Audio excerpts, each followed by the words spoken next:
आइए जानते हैं आज की कुछ अंतर्राष्ट्रीय खबरों को। पहले एक नजर आज की हेडलाइंस पर। गुजरात के तट से टकराया चक्रवाती तूफान ताउते, 185 किलोमीटर प्रति घंटे की रफ्तार से चली हवाएं। कोरोना के कहर से थोड़ी राहत, लगातार दूसरे दिन 3 लाख से कम मिले नए केस। दुखद, पद्मश्री डॉक्टर के अग्रवाल का कोरोना से निधन, वैक्सीन की दोनों डोज लगी थी।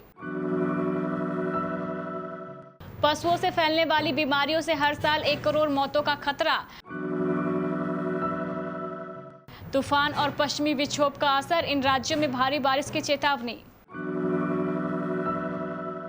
यूपी में भी होगा ताउते तूफान का असर, 19 मई से कई जिलों में आंधी पानी की संभावना। गूगल मैप पर साफ क्यों नहीं दिखाई दे रहा गाजा पट्टी की सैटेलाइट इमेज। कोरोना संकट के बीच महंगाई की मार, अप्रैल 2021 में ऑल टाइम हाई पर पहुंचा थोक मुद्रास्फीति दर। शूट के दौरान घायल हुए प्रियंका चोपड़ा के पति निक जोनस अस्पताल में एडमिट। और पहलवान सुशील कुमार पर 1 लाख रुपए का इनाम, हत्या के मामले में तलाश कर रही है दिल्ली पुलिस। भीषण चक्रवाती तूफान ताउते सोमवार रात में गुजरात तट से आकर टकराया और इस दौरान हवा 185 किलोमीटर प्रति घंटे की रफ्तार से चल रही है। इससे पहले चक्रवात के परिणाम स्वरूप मुंबई में भारी वर्षा हुई और गुजरात में 1.5 लाख से अधिक लोगों को निकालकर सुरक्षित स्थानों पर पहुंचाना पड़ा। वहीं इसके चलते 2 नौकाएं तट से दूर अरब सागर में चली गई हैं, जिन पर 410 लोग सवार है। भारतीय मौसम विज्ञान ने कहा है कि एक भीषण चक्रवाती तूफान में तब्दील हो गया ताउते वर्तमान समय में गुजरात तट के पास स्थित है। आईएमडी ने कहा है कि इसके टकराने की प्रतिक्रिया शुरू हो गई है और यह अगले 2 घंटे जारी रहेगा। भारत में कोरोना वायरस की दूसरी लहर के कहर से राहत मिलने के संकेत दिखाई देने लगे हैं। लगातार दूसरे दिन कोरोना वायरस के नए मामले 3 लाख से कम रहे। वहीं कोरोना से होने वाली रोजाना मौतों का आंकड़ा भी सोमवार को 4000 से नीचे रहा। कोरोना के एक्टिव केसों में भी कमी देखी गई है। फिलहाल अभी भी यह 30 लाख से ऊपर ही है। आंकड़ों के मुताबिक पिछले 24 घंटे के दौरान भारत में कोरोना के 2,60,000 नए मामले सामने आए हैं। बताया जा रहा है कि बीते 28 दिनों के दौरान आए ये सबसे कम मामले हैं। इस दौरान 3,719 लोगों ने अपनी जान भी गंवाई है। नए मामले कम होने की वजह से कोरोना के एक्टिव केसों में भी 1,50,000 की गिरावट देखने को मिली है।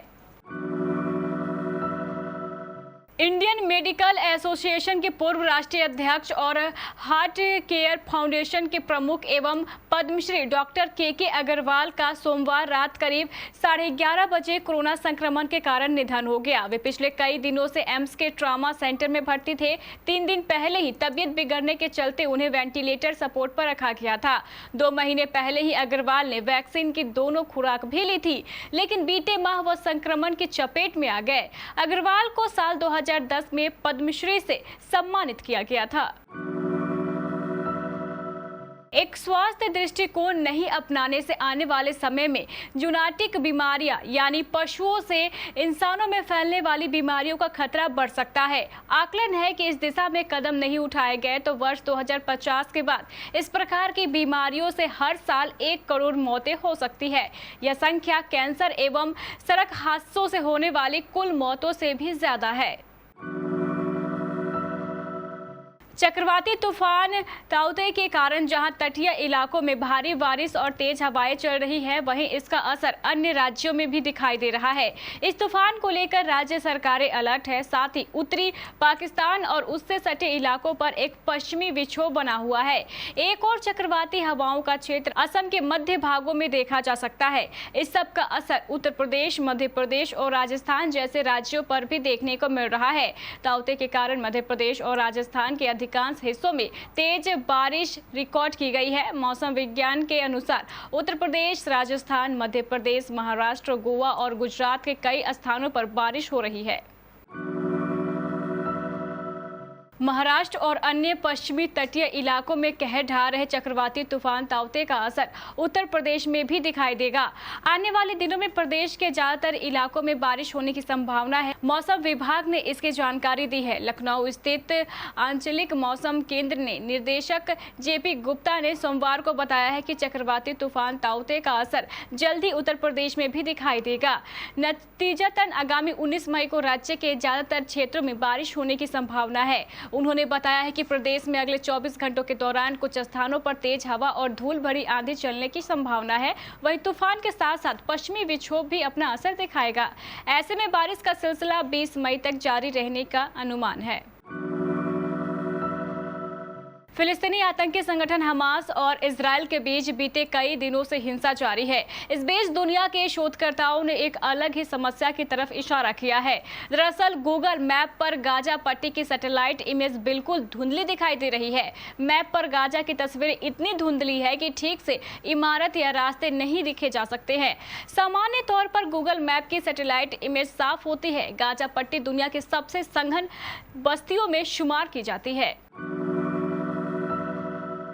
कोरोना संकट के बीच आम आदमी पर हर तरफ से मार पड़ रही है। कोविड-19 की दूसरी लहर में जहां लाखों लोगों का रोजगार छिन गया है, वहीं अब महंगाई ने भी उनकी मुसीबतें बढ़ा दी है। देश में अप्रैल 2021 के दौरान थोक महंगाई में रिकॉर्ड तोड़ तेजी देखने को मिली। अप्रैल में थोक महंगाई दर बढ़कर 10.49% तक पहुंच गई, जो अब तक सर्वोच्च है। मार्च 2021 में थोक महंगाई दर 7.29% तक थी, जो 8 साल में सबसे ज्यादा थी। बता दें कि थोक महंगाई में लगातार तेजी देखने को मिल रही है। फरवरी में थोक महंगाई दर 4.17% पर थी।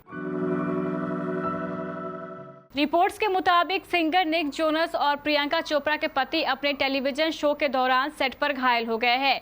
TMZ की एक रिपोर्ट के अनुसार उन्हें शनिवार को चोट लगी थी और इसके लिए उन्हें अस्पताल में भर्ती कराया गया था। हालांकि यह अभी तक नहीं पता चल पाया है कि आखिर उन्हें चोट कहां और कैसे लगी थी। आपको बता दें कि उनको एम्बुलेंस से अस्पताल ले जाया गया था। अब वे रविवार के दिन घर भी वापस आ चुके हैं और सोमवार से यानी कल से उन्होंने अपनी singing reality show the voice के लिए शूटिंग शुरू कर दी है। दिल्ली पुलिस ने छत्रसाल स्टेडियम में पहलवान सागर राणा की हत्या के मामले में ओलंपिक पदक विजेता पहलवान सुशील कुमार पर शिकंजा कसना शुरू कर दिया है।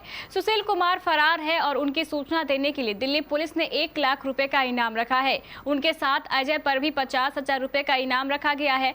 सुशील कुमार ने दिल्ली की अदालत में अग्रिम जमानत के लिए अर्जी भी दी है, जिस पर आज मंगलवार को सुनवाई होगी। तो ये थी हमारी कुछ अंतर्राष्ट्रीय खबरें। चलेंगे प्राइम स्टूडियो।